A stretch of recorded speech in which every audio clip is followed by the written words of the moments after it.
We're finally nearing the end of the Best of 2022 series.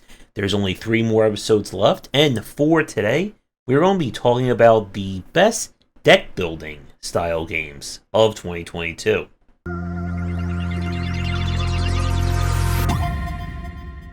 Much like the roguelike genre, 2022 did not see as many of these as we normally would get, mostly because of the rise of vampire survivor likes.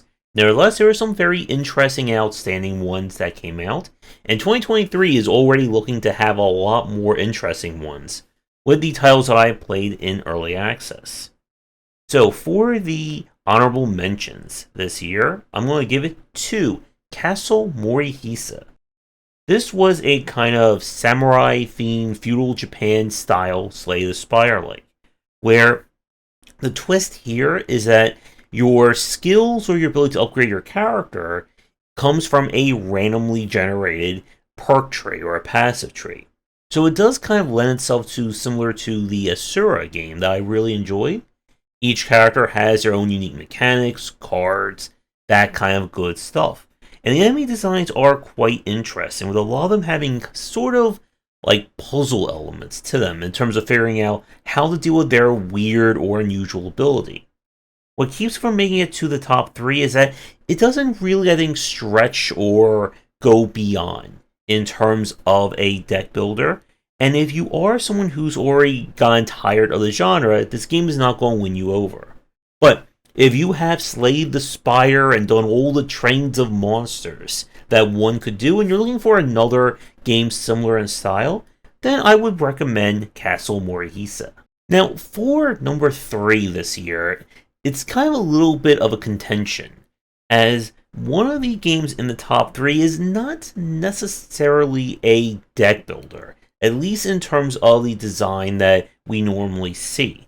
And because of that, despite the fact that the game is original and has some really great aesthetics, I didn't really think it would be fair to give it like a number 1 or number 2 spot.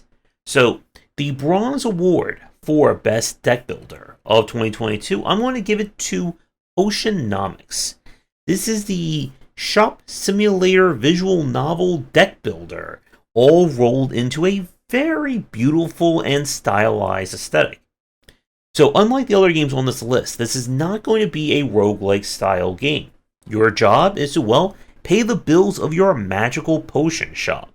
And you're going to do that by crafting potions, wheeling and dealing with the various inhabitants of your magical island, and getting into, well, spiritual deck building battles, as all the negotiations are handled through a deck building style, where you'll need to match enemies' cards and try to get as much money out of your potions as one can possibly get.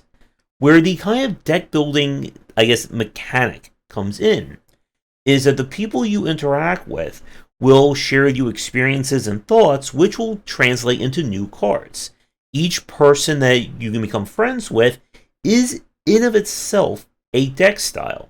So one character is really good at kind of pumping up people for more money. Another character is better at protecting you from taking stress damage and trying to get money that way. And it's a very interesting take on the deck builder. Again, what keeps it from getting higher on the list is simply by the fact that the deck building here is relegated to a system rather than being the entire gameplay loop. But if you do like games like Racketeer, the shop simulator style things, and you're looking for one that is very charming to play and is not going to be overly complicated in that respect, highly recommend Potionomics. Both number 2 and number 1 this year are games that I've been really excited about for a very long time. Both got their actual releases on Steam in 2022. So, for number 2, I'm going to give it to Circadian Dice. Circadian Dice, like in a sense Potionomics, does not follow the normal trend of a deck builder or deck builder roguelike. We're using dice instead of cards. And as an interesting aside, there's another dice-based roguelike that I am super excited about in 2023. So 2023 may be the year of the dice building roguelike, but we'll have to see. Circadian Dice has this kind of mission or campaign style structure to it, as opposed to being run focus. Every battle or every kind of campaign, your dice take are the form of your cards. You can spend in-game resources to upgrade different faces, add faces to your dice, even get new dice as well. And the challenge is, well, dealing with the heart of the dice and being able to quickly deal with enemies and gather rewards, not just to survive, but you also need to complete campaigns with 3 stars or get enough score points. So there's a lot of very interesting and different mechanics going on in Circadian Dice that we normally don't see from a traditional deck builder. Progression comes in the form of unlocking kind of items or artifacts that you can attach to your character, new characters with their own special abilities, dice modifiers, that kind of stuff. And the game, again, feels and plays very different. What does hurt it in some respect, I would say of the games, especially of this list, it is probably the one that's lacking in terms of aesthetics, at least from when I last played it. And this is, again, not a kind of run-based roguelike. If you want to make progress, you have to complete the campaign and complete the bonus challenges. So if you're looking for a roguelike that's about, hey, do a run, get some bonus points, unlock something new, this one doesn't quite do that. But again, if you are a fan of deck builders, dice builders, roguelikes in general, and you're looking for one that is very different to play, this is another solid recommendation. So with that said, for number 1 of best deck building style game of 2022, we have another game that has been a very long time coming, and I think everyone forgot about it, and that is Vault of the Void. Vault of the Void has been in early access for some time. It has received many different updates, gameplay changes, and so on. But with it finally out, we have another very interesting take on roguelike design. While the basics here once again follow the deck building style motif that we've seen, there are a lot of things that are quite different. Battles are between groups of enemies, and it's kind of an endless wave format until you meet a defeated enemy threshold. Different enemies have different rules for how they behave. Some will punish you for attacking their friends, taking too long to do damage, that kind of thing.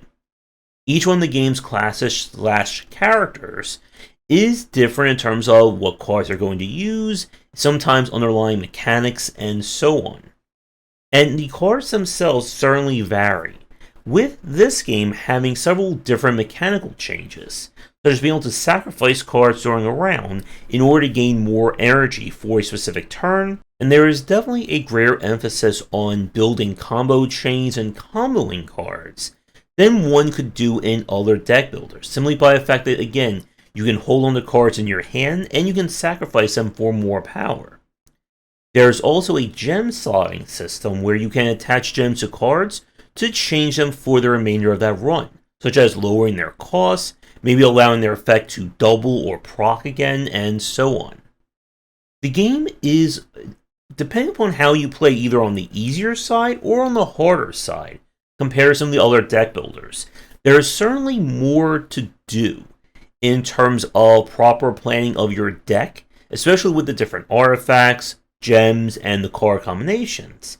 But like with some of the other games we've played, once you start to figure things out, you can begin to break this game. And there are people who have played this who have said that the game is too easy for them at this point. But again, this is another really great example of deck building design. And if you are someone who is looking for kind of the next great one to play, highly recommend Vault of the Void. And I hope we get to see more in terms of deck builders doing their own unique thing and not just trying to copy a Slay the Spire or Monster Train. But again, as I've said, with some of the games I've seen and had a chance to play in early access, 2023 is probably going to be another strong contender. And we'll just have to wait and see where the cards fall or lie there. So, with that said, again, we are coming to the end of this almost never-ending ordeal of games covered. Thank you for watching. Let me know what some of your favorite deck builders that came out in 2022. Do the liking and subscribing as well. Check out the Discord and Patreon and all those lovely design books I've written. And come back for daily discussions on game design here and on game wisdom, where we examine the art and science of games.